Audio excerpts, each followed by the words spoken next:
I came to America for school, right? When I grew up, my parents, they are kind of religious, so my dad have a Buddhist background, and my mom has a Catholic background. Um, so I kind of know about like a supreme being in a way, I guess, like another being, but I didn't really care. Like I can say, like I was a Gnostic. But then, so I moved to America. Then I went to school. I went to a private Christian school in high school. That way I learned about like Christianity and like really learned about it and read the Bible and stuff. And I had a lot of questions that like I couldn't answer. Like, but then okay, so now I do have answer to those questions through like the gospel. Kind of weird, like. And one day I just realized I received no answer. But so I have a lot of questions that I didn't get answers. So like it's kind of hard for me to like believe in something that I cannot see. But then I remember that my dad, we used to watch like the Passion of Christ, and like my dad kind of like tell a story of that Jesus Christ. Like that was the story of Jesus Christ. Like, and I think my dad would like mention sometimes like he was real, you know. And then one time I like came across like a quote where like I would rather believe that there's a God than die and find out there's none, than to not believe and die find out that there's one. It's something in that way. So I like sure I'll give it a try. So I just start praying and like breathing and praying, and I don't know. I just feel there's a change. I just feel that I just have a better feeling about it, and I feel like there's someone actually like listen to me, like not like literally, but like there's someone like watch out for me and answer my prayer. So that's how I started developing that faith, and so I believe in God and believe in Christ. Then after a while, I moved to college, right?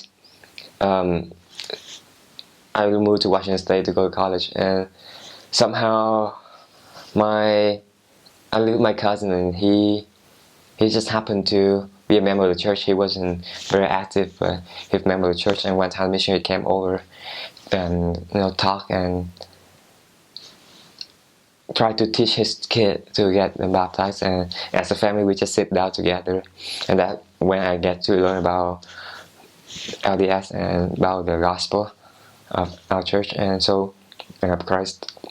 So over the next several months, like the missionary would like ask me to get baptized, ask me to like keep these commandments and those commandments and stuff like that, and I was like, no.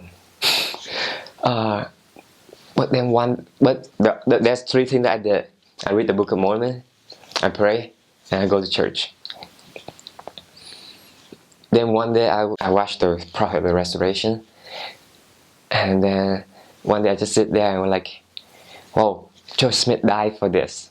And then these missionaries spend the time of their lives to go and do this, so I better take it more serious. So I actually like sincerely want to know like if this is true or not. And I have the same feeling as when I first read about the Bible, and so like this must be God, Heavenly Father trying to tell me that to follow this. So that's when I decided to get baptized. Physically, there's a lot of things that changed, because like there's a lot of things that I had to give up, like, which is not a bad thing, it's just not that good of a thing.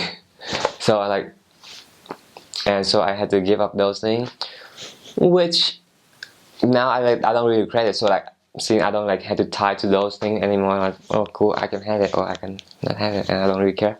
I think I have a better view of like the eternal perspective. I see things better. Like I get stressed a lot, but I can just sit down like this is not it. There's the better goal. There's a higher goal than just doing these things on earth, right?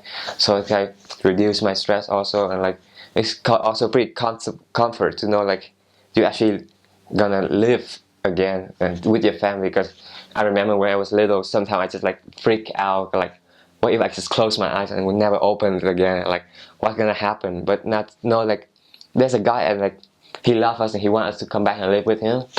It's pretty comfort. It's a comfort feeling, you know. Mentally and physically, I improve a lot after I get baptized in the church, and I just learn a lot more and know a lot more, you know. I would say there's like opposition, so like my life is pretty good, I guess. It's not like easy, but it's not as bad as a lot of people.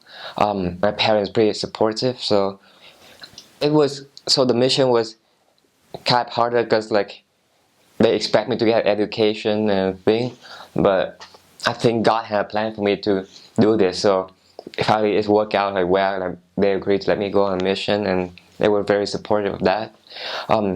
Also, something I learned a lot, like to use against opposition, not necessarily like I guess I had to use it a lot of time. Like when I was on my mission, you know, like when things doesn't go out the way you want, and like Satan always work on like your investigator and things like that, and like things just fell.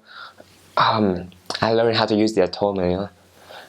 I learned the value of the atonement and how it can help you.